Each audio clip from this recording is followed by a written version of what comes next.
A very good day for our doctor and other fellow friends. Before we start our presentation, I would like to introduce our group mates first. I will start from myself. My name is Li Yijie, metric number 298340. Next, we have Yap Boshan, metric number 298833. Faith Yonatan Chong, metric number 300195. Lim Sheng Wei, metric number 298383. Vishalini, metric number 294135. And our last group mate, Almeru Nacha, metric number 298322.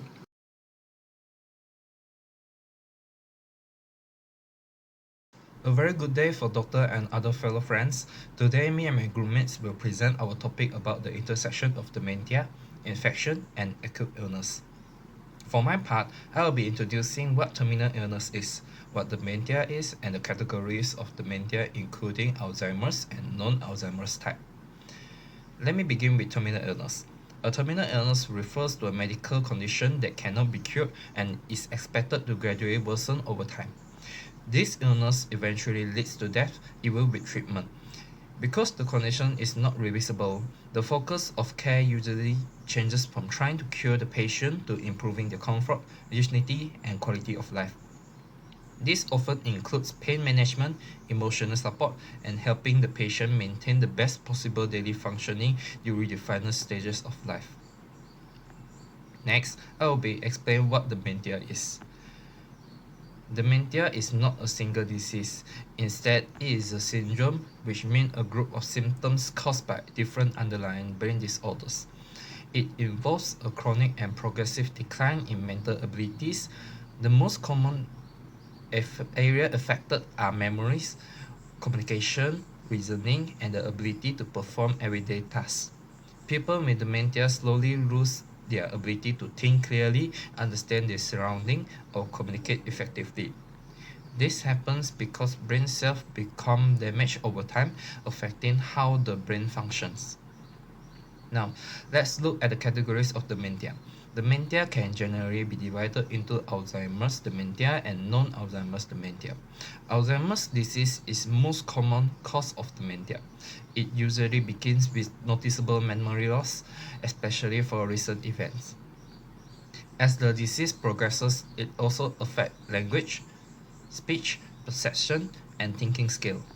In Alzheimer's, abnormal protein deposit damage brain cells, leading to gradual decline. On the other hand, we have non-Alzheimer's dementias, which are caused by other types of brain disorder. In many of these conditions, memory loss does not appear early. Instead, changes in behavior, personality, emotional control, or movement may appear first. Non-Alzheimer's dementias include several types such as vascular dementia, which is caused by reduced blood flow to the brain, Lewy body dementia, where protein deposit disrupt brain function, Parkinson's disease dementia, and frontotemporal dementia, which mainly affect behavior and language. There is also mixed dementia, where a person has more than one cause at the same time. For example, Alzheimer's combined with vascular dementia. So for a short summary, terminal illness is a condition that cannot be cured and focus on comfort care. Dementia is a syndrome involving progressive decline in brain function, affecting memory, communication, and daily living. Dementia can be caused by Alzheimer's disease or by several other brain disorders under the non-Alzheimer's categories. This is all from me. Next, I will pass for my next groupmate. So I'm Vishalini Vyasar and I'll be presenting about dementia, the major brain lobes and their functions and how damage to these areas lead to symptoms we commonly see in dementia. There are several common types of dementia. The first is Alzheimer's disease, which is the most common cause. It mainly affects memory and gradually impacts language and thinking skills. For an example, a common early sign of this Alzheimer's disease is asking the same question repeatedly, such as "What time is it?" even after being told a few minutes ago. And the second type is vascular dementia, which happens when there is reduced blood flow into the brain, which may often happen due to strokes and small vessel disease.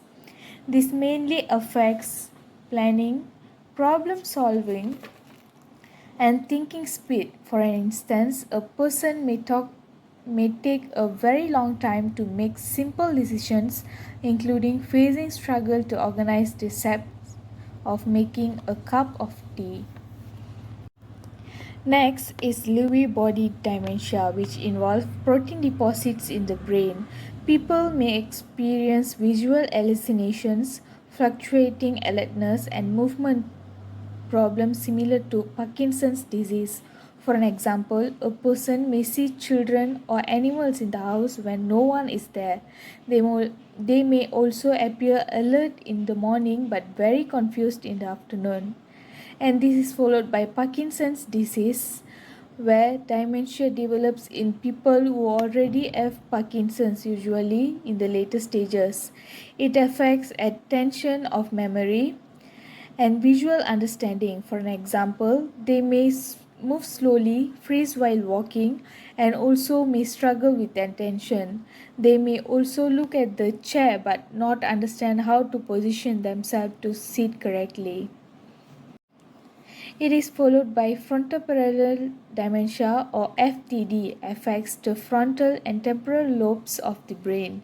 It often leads to personality change, loss of social filter, and language difficulties. For an example, previously a polite person may suddenly use rude words or behave impulsively without understanding the consequences. And lastly, mixed dementia happens when two or more types occur together. Most commonly, Alzheimer's combined with vascular dementia. For an example, a person might have both memory problems and poor planning in decision making. To understand dementia symptoms, we must know the brain lobes and their functions. The frontal lobe controls personality, behavior, decision making, planning, and movement. For an example, if an individual frontal lobe is damaged, then the individual may suddenly spend a lot of money impulsively or behave in a socially inappropriate way, whereby the parietal lobe help us to understand space, recognize objects and people, and perform like dressing or writing. For an example, the person may put a shirt on backward or be unable to find their way in their own house. The temporal lobe is responsible for memory, language, understanding, and recognizing faces. For an example, a person may forget familiar people's name or struggle to understand simple sentences, and the occipital lobe processes everything we see, such as colors, shapes, and movement. For an example, they may not recognize what they see, such as confusing a shadow for a person. Each part of the brain controls different abilities. When dementia damages this part, symptoms appear. When the temporal lobe is damaged, the ability to remember new information becomes weak. Long-term memories may stay intact in first, but recent memories fade quickly. For an example, a person may eat breakfast and 5 minutes later ask what they ate. They may also forget appointments or even misplace items frequently. The damage in the frontal lobe may result in behavior and personality change. This is because this area controls self-control, judgment, and social behavior. Eventually, this damage makes people act differently than they used to. For an example, they may say inappropriate things, argue easily or make risky decisions like crossing a busy road without looking. On the other hand, damage in the parietal lobe results in the difficulty in daily tasks. This is because when this lobe is affected, people lose spatial awareness and cannot interpret visual or physical information. For instance, they may struggle with tasks like dressing, eating, or using household objects currently. They may also get lost in a shopping mall or even inside their own house. Damage in the occipital lobe result in visual misinterpretation where people may have difficulty in processing what they see, even if their eyesight is normal. For an example, they may think the patterns on the floor are holes or see faces in objects. This can lead to fear, hallucination, or confusion. In later stages of dementia, multiple brain regions are damaged, so symptoms are overlapped. For an example, a person may wander outside because they forgot where they are going, which is a result of temporal damage, and cannot find their way back home is a result of parietal damage. They may also hallucinate due to hospital involvements. That's all from me, and I'll pass to the next presenter. A very good morning to doctors and all my fellow friends here. Today, I'm going to talk about progressive nature of dementia. My name is Yap Boshan, measure number 298833. So dementia is a progressive condition, which means it gets worse over time. On this slide, we can see that the main reason dementia progresses is because the brain cells or neurons continuously deteriorate and die. As more neurons are lost, the damage spread from one region of the brain to another. And this leads to brain shrinkage, also known as brain atrophy. So what makes dementia particularly challenging is that this decline is both irreversible and continuous. Once neurons die, they cannot regenerate. So any function that is lost cannot return. This means the disease never stops or reverses. It moves in only one direction, worsening gradually over a period of years or even decades. So different types of dementia progress in different ways. For example, in Alzheimer's disease, abnormal proteins such as amyloid plaques and tau tangles start in the memory areas of the brain and slowly spread to affect thinking, behavior, and eventually physical movement. In Lewy body dementia, abnormal protein deposit disrupt movement and alertness. Meanwhile, frontotemporal dementia begins in the frontal and temporal lobes, so the earliest changes appear in behavior, judgment, and language. As more neurons die, the brain loses its ability to communicate signals. Electrical signals don't travel normally, and cognitive processes slow down or stop. This is why symptoms worsen over time, first affecting memory, then thinking, behavior, and eventually physical abilities. The progression of dementia can be understood through four major stages. The first is the early or mild stage, where the person may experience short term memory gaps, lose items, or show subtle changes in personality. They can still function independently, but may need reminders. Next is the middle or moderate stage, which is usually the longest stage. Everyday tasks like cooking, dressing, or managing money become difficult. Communication problems and behavioral issues such as wandering or agitation may appear. At this point, the person requires regular assistance. In the late or severe stage, awareness of surroundings becomes very limited. The person may be unable to walk or speak clearly and will likely experience incontinences and swallowing problems. So finally, in the end stage, the individual is almost completely dependent. Movement becomes extremely limited, and the risk of infection, especially pneumonia, becomes very high. And the last from my part, advanced care planning or ACP is extremely important for people with dementia because all types of dementia are progressive. As the brain becomes more damaged, the person loses the ability to understand information, reason, and make decisions about their own care. So ACP is a process where individuals express their wishes about future medical care while they still have decision-making capacity. This includes discussing treatment preference, appointing a substitute decision maker, and documenting their choices. ACP is crucial because it ensures that care matches the patient values and reduces stress or conflict within families where the person can no longer communicate their wishes. It also guides healthcare professionals, especially during emergencies or end of life situations.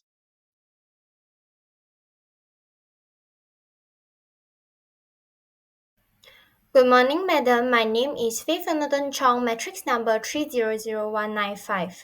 And today I'm going to talk about symptoms and complications of dementia. So, for dementia, most common and basic that we know is the symptoms is memory loss, right? So memory loss actually in dementia have four stages, which is episodic memory, semantic memory, temporal orientations, and procedural memory. So for the first one, episodic memory, we will forget, the patient will forget what they just ate or what happened today. For example, maybe they just ate strawberries for last an hour, then after that, after an hour, they'll forget about it, or maybe few minutes. So this is the first to fail, affecting the ability to form and retrieve new memories. So the semantic memory is the second stage. They'll forget familiar people, places, or objects. This is one also the common one we can see in dramas, which you can see them maybe one who has dementia, they forgot how to get back home. What is the way back home? So the third stage is temporal orientations, believing that they are in an earlier time in their lives, which may have been their childhood memories, may have been their younger ages. The person's reality may revert to a happier or more familiar past era. Lastly is procedural memory. This is the last and most fundamental type of memory to go, affecting the subconscious ability to sequence steps of activities of daily living, which is ADL. May the patient may cannot hold their food by themselves, they cannot dress themselves, and they may have lost their ability of living like bathing themselves or walking. So it's lost significance, the end stage of functional decline. So the second symptom is communication difficulties, which is also known as aphasia. There are three aphasia in here. The first one is expressive aphasia, which trouble speaking words or constructing grammatically correct sentences, leading to word salads or repetitive phrases. They may repeat a same phrase for a lot of times because they cannot speak clearly or they cannot construct their sentence clearly. So the second one is repetitive aphasia, which the inability to understand spoken language, making even simple instructions confusing and potentially trigger fear or agitation. May they cannot understand what is said by others, or they will feel fear when they cannot understand any words. The third one is non-verbal reliance, which is caregivers must shift entirely to interpreting non-verbal cues, tensing, groaning, pulling away, as examples, as the primary indicator of comfort, pain, or need. Moving on to the next symptoms and complication is loss of mobility and physical integrity.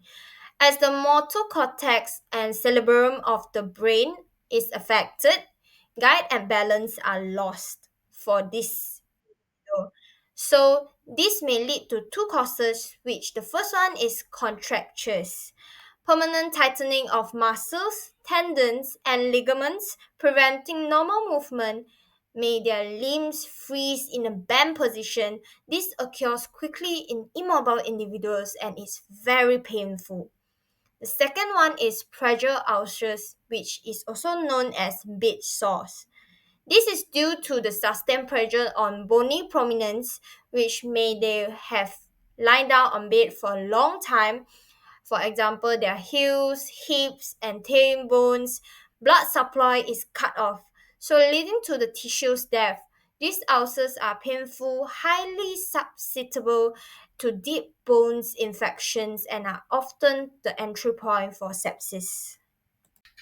Next, in incontinence, the first is eating or swallowing problems, which is known as dysphagia. When dysphagia becomes severe, the medical decisions often revolves around the use of artificial nutrients.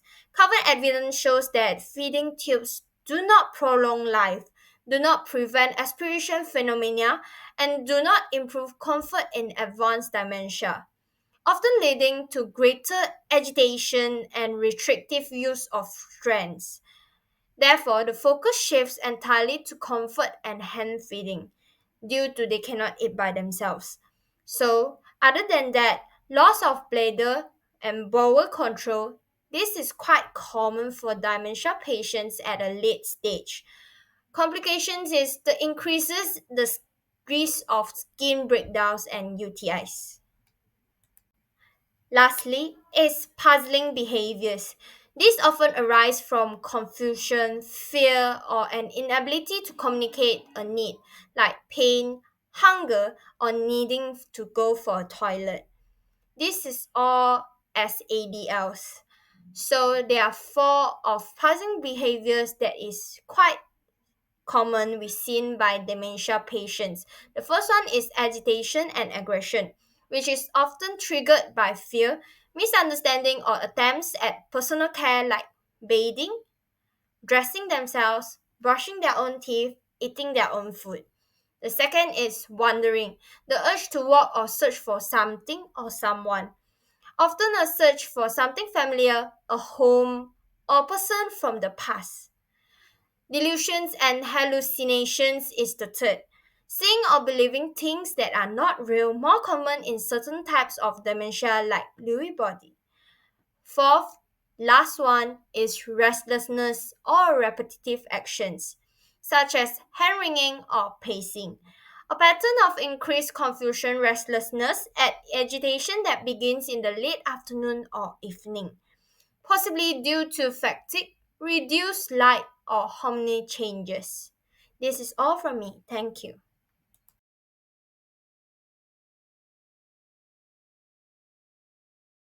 A very good morning to Doctor and my fellow classmates. My name is Almi Nacha Dr. Santakumar and my metric number is 298322. Today I am here to talk about a topic which is about acute illness. First of all, what is acute illness? Let's start with the foundational definition.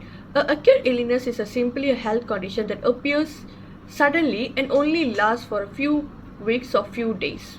The key characteristic is rapid onset. You can feel perfectly one moment and suddenly you are hit with symptoms. Because the duration is short term, this illness often resolves completely either with medical care or on their own. It is important to remember that acute doesn't mean mild. Acute illness can range from something as minor as cold to something severe like heart attack. Okay, now I would like to talk about the comparison between cold and flu. This is where people often get confused. While the cold and the flu both caused by virus and share same symptoms, the difference are, first of all, onset. A cold is usually gradual. You might feel slightly scratchy throat one day and congestion the next day. The flu typically sudden and abrupt. You often feel like hit by a truck almost instantly. Second, severity. The cold is generally milder illness while the flu is severe and more severe. Third one is fever. With the cold, fever is uncommon, but with the flu, high fever is the major indicator. And the last one is body pain and fatigue. Cold causes only slightly body pain, while the flu causes severe muscles pain and body pain, coupled with extreme fatigue that can last for 2 or 3 weeks. Okay, now I would like to talk about the two things which is about cold symptoms and flu symptoms. First of all, cold symptoms. When we talk about common cold, the symptoms are primarily localized to the upper respiratory tract, which is your head and your throat. A sore throat starts things off, followed by the classical combination of runny or stuffy nose and sneezing. A cold is usually mild to moderate. Crucially, you might have a mild headache or body pain, but these are generally manageable. And when it's come to flu symptoms, now we can compare it to the flu. Flu symptoms are systematic. They affect the entire body and hit you hard. The presence of high fever, chills is a strong indicator. The muscles and body pain are severe, often making it difficult to get out of bed. While nasal symptoms like runny nose can be present, the severity of these symptoms like fever, body pain, fatigue is truly define the influenza. Okay, now I would like to talk about another two main topic, which is risk factor and another one complication. First of all, risk factor for severe illness. For most healthy adults, the flu is miserable week or two, but certain groups at a much higher risk for developing severe complication. Age is a major factor. For both elderly, which is 65 and elder, and a young children like under 5 are vulnerable. Anyone with chronic health condition must be careful. This include individuals with existing lungs problem like asthma as well as those with heart disease or diabetes. The flu can push underlying condition into a crisis state. People with weakened immune system or those are pregnant are also in high risk category. This is why flu vaccination is critical for those groups. Okay, now I would like to talk about the complication. Let's finally look what had happened when this infection spread or worsened. Cold complications are usually limited to local spread, resulting in painful conditions like sinus or middle ear infection.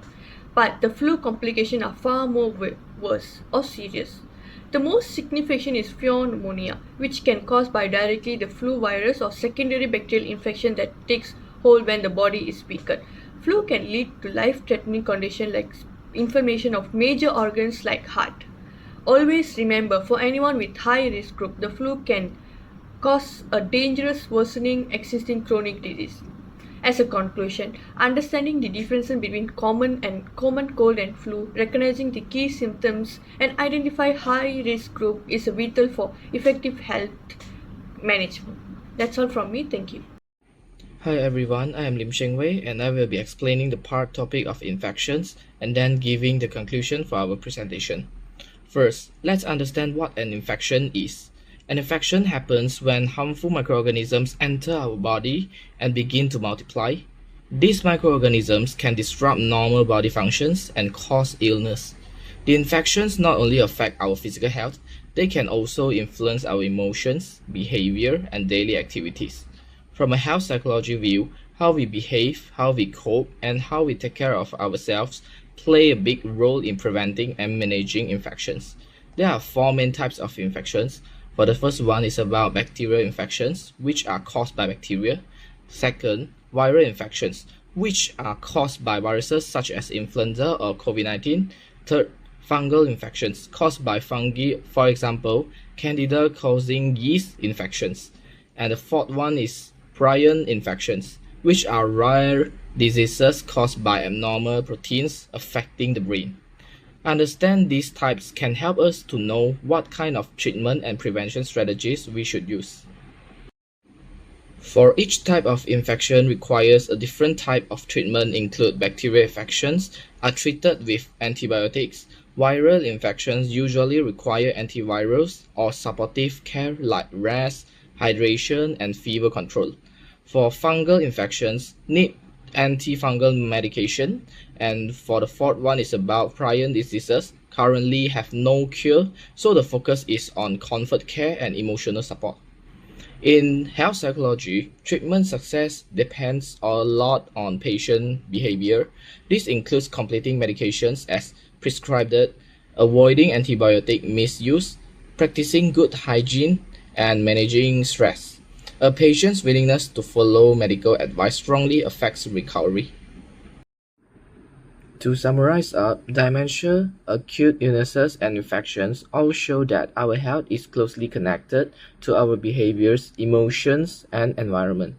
Health psychology teaches us that good health doesn't depend only on medicine, it also depends on daily habits like maintaining hygiene, managing stress, staying connected with family and friends, and seeking medical help early. So, no matter what condition we face, whether it is dementia, a flu infection, or any kind of illness, our actions play an important role in prevention and recovery. By practicing healthy behaviors and taking early steps to protect ourselves, we can support both our physical health and our mental well-being. So that's all to here. Thank you everyone.